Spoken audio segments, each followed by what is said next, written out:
हाय नमस्कार मित्रांनो, आज आपण आलो आहोत मडगावच्या ग्रामदेवतेला म्हणजे श्री भवानी सोमेश्वर संस्थान मठ आज आपण बघणार आहोत।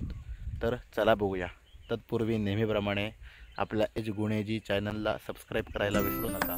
श्री सोमेश्वर श्रीदेव भवानी सोमेश्वर संस्थान मठ मंदिराची कमान,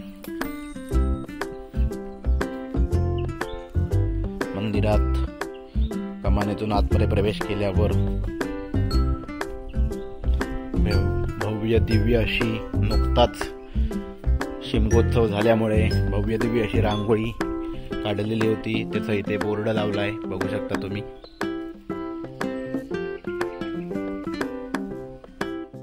श्री देव भवानी सोमेश्वर शिमगोत्सव भव्य जिल्हास्तरीय पालखी नृत्य स्पर्धा नुकताच आयोजित झालेला आहे।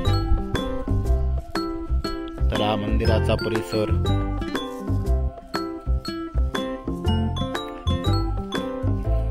तुम्ही बघताय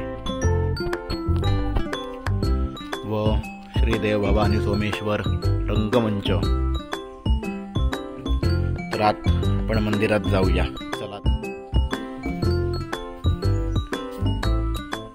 मंदिराच्या सुरुवातीला हा श्लोक लिहिलेला आहे, सुस्वागतम नमः शिवाय।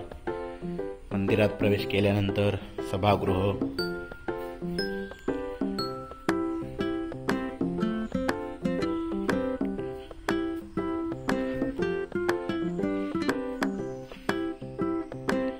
नंदी महाराज,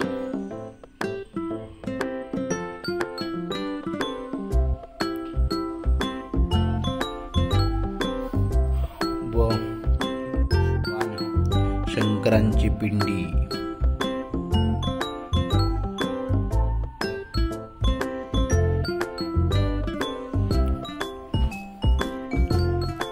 बाजूला श्री गणपती, श्री हनुमान,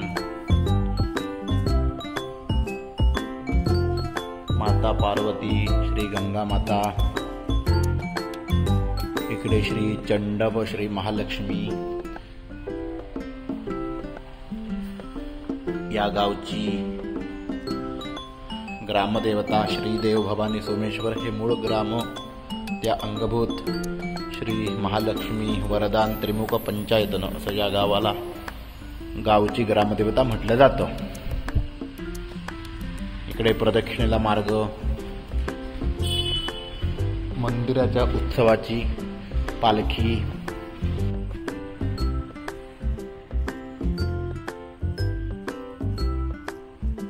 तर मित्रांनो या स्वयंभू श्री क्षेत्र श्री देव भवानी सोमेश्वर संस्थान मठ या मंदिराला जवळपास 1000 वर्ष पूर्ण झालेली आहेत।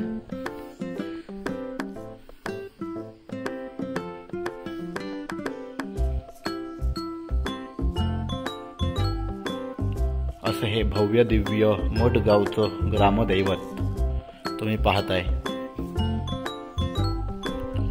त्याचप्रमाणे इथे वार्षिक होणारे उत्सव, त्यांच्या प्रमुख मानकऱ्यांचे हे त्रिपुर असे लावलेले आहेत। गुणये, हळबे हा मडगावचं त्रिपूर, त्यानंतर आवंद, देसाई, पाली या असे गावचे त्रिपूर आहेत। प्रमुख मानकऱ्यांनी त्रिपुरी उत्सवाच्या दिवशी पणत्या लावून, प्रत्येकाने आपापल्या त्रिपुरावर पणत्या लावून हा उत्सव साजरा होतो। मग पूर्ण अख्खं मंदिर पणत्यांनी सजवलं जातं। आता आपण जाऊया, मंदिराच्या मागे छोटंसं तळ आहे। आता एप्रिल असल्यामुळे थोडंसं पाणी कमी आहे।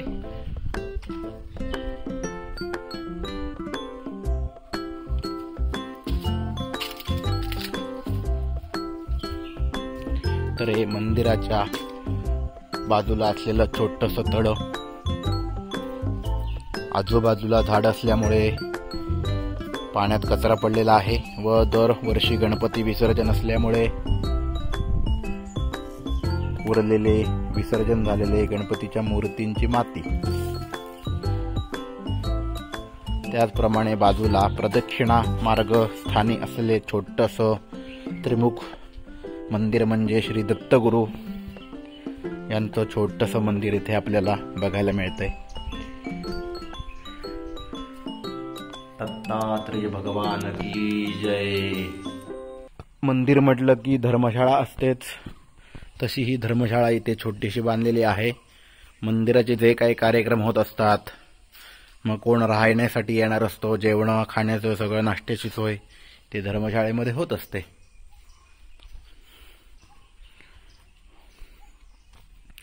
तसंच हे बाजूला छोटं मंदिर आहे ते श्री महालक्ष्मी वरदान देवी त्रिमुख पंचायतन असं म्हटल्याप्रमाणे ही धर्मशाळा. हे छोटंसं मंदिर असलेलं श्री समाधिस्थ पुरुष श्री गोसावी पाहूया आपण. नमः पार्वतीपते हर हर महादेव.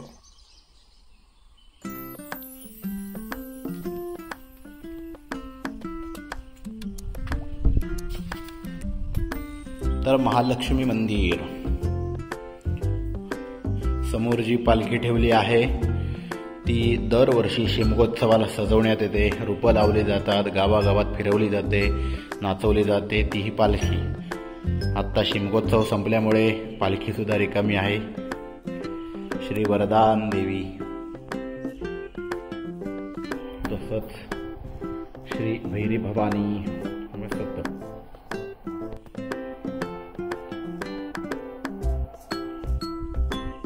तर मित्रांनो, छोटंसं हे असं असलेलं मडगावचं ग्रामदैवत तुम्हाला दाखवलं. श्री भवानी सोमेश्वर व वरदान देवी जीर्णोद्धार विशेष सन्माननीय देणगीदार इथे तुम्ही बघताय मित्रांनो. ज्यांनी देणगी दिले मोठ्या प्रमाणात, लहान स्वरूपात व साहित्य वगैरे जे काही दिलेलं आहे मंदिरासाठी त्यांची इथे नावं दिलेली आहेत.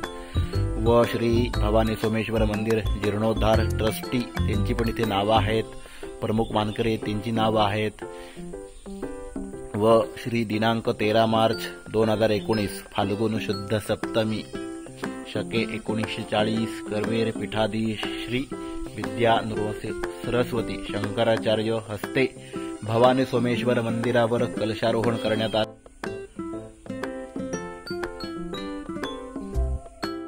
तो सुद्धा एक भव्य दिव्य असा मंदिरासाठी व गावासाठी ऐतिहासिक सोहळा झाला, पार पडला. तर मित्रांनो, असं हे आमच्या गावचं छोटंसं असलेलं शंकरांचं मंदिर व आजूबाजूला असलेला परिसर, निसर्गाच्या सान्निध्यात कोकणच्या कुशीत असलेलं हे आमच्या मडगावचं ग्रामदैवत.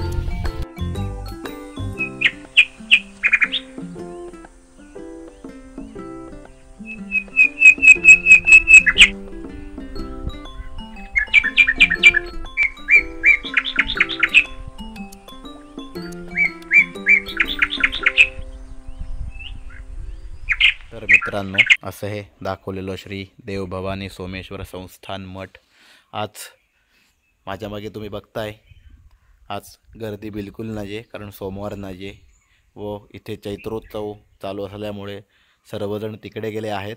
त्याच्यामुळे आपल्याला हे मंदिर तुम्हाला चांगलं दाखवण्याचं माझं नियोजन होतं, ते मी दाखवायचा प्रयत्न केलेला आहे. तर तुम्हाला हा ब्लॉग कसा वाटतोय तो सांगा. आवडला असेल तर शेअर करा आणि नेहमीप्रमाणे चॅनलला सबस्क्राईब करायला विसरू नका. पुन्हा भेटूच नेक्स्ट ब्लॉगमध्ये. तोपर्यंत टाटा, बाय बाय.